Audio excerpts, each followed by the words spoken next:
लालची पत्नी। एक समुद्र के पास एक मछुआरा और उसकी पत्नी दोनों साथ में रहते थे। मछुआरा अपनी पत्नी को बहुत चाहता था। मछुआरा बेचारा गरीब था। वह रोजाना इतना कमा लेता था कि आराम से 2 वक्त की रोटी मिल जाए।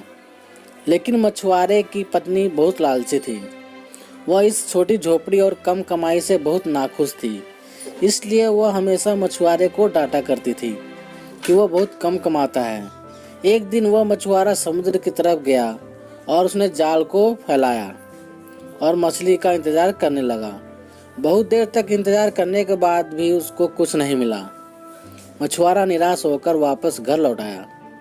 खाली हाथ देखकर उसकी पत्नी ने चिल्लाना शुरू कर दिया। बहुत डांटने पर वह मछुआरा वापस समुद्र के किनारे जाल फैलाकर बैठ गया और मछली का इंतजार करने लगा। थोड़ी देर बाद एक मछली उसके जाल में फंस गई। वह उसको ऊपर खींचता है। उसने देखा कि यह कोई सामान्य मछली नहीं है। मछली को तड़पता देख उस पर दया आ गई और उसको वापस पानी में छोड़ दिया। मछली ने उसको धन्यवाद दिया। ठीक है, मुझे फिर से खाली हाथ लौटना पड़ेगा। मछुआरे की उदासी को देखकर मछली उससे पूछती है, तुम उदास क्यों हो? मछुआरा बोलता है, मेरी बीवी एक बहुत बड़ा घर चाहती है, लेकिन मेरे पास कमाने का कोई साधन नहीं है। इसलिए मेरी बीवी मुझ पर हमेशा गुस्सा करती रहती है। मछली बोलती है, तुम घर जाओ, समझ लो तुम्हारी पत्नी की इच्छा पूरी हो गई। मछुआरा हैरान होकर बोला, क्या? मछली ने कहा कि तुमने ठीक सुना है, तुम्हारी पत्नी की इच्छा पूरी हो गई है।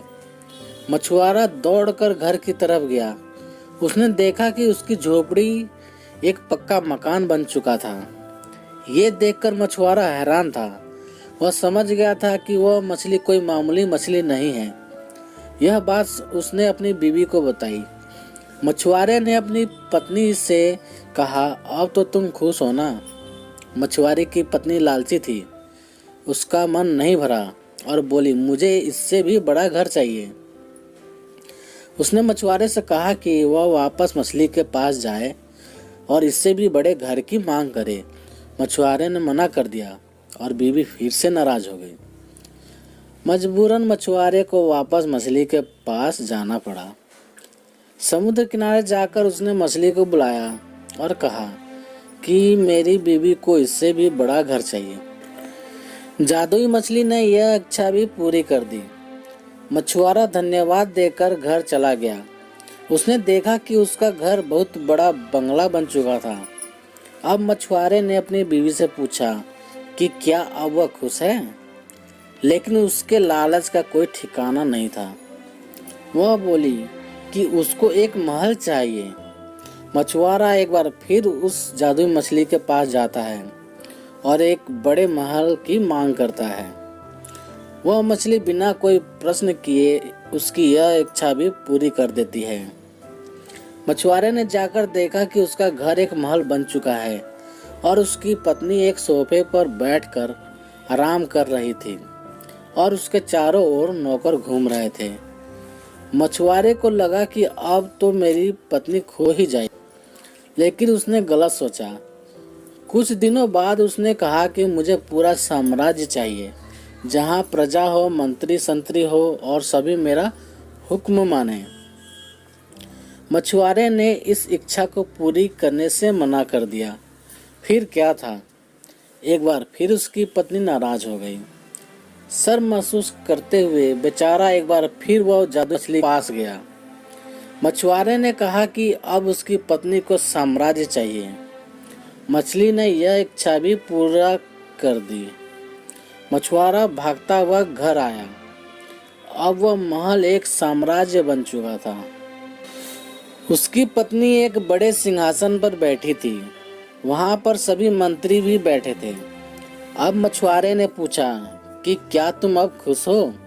उसकी पत्नी ने कहा कि अब मैं बहुत खुश हूँ। हमारे पास सब कुछ है, लेकिन मैं इन सबको कैसे संभाल पाऊंगी? मैं तो एक अनपढ़ हूँ। बस एक आखिरी बार मेरे लिए कोई ऐसी शक्ति मांग लो जिससे मैं सब कुछ नियंत्रण कर सकूं।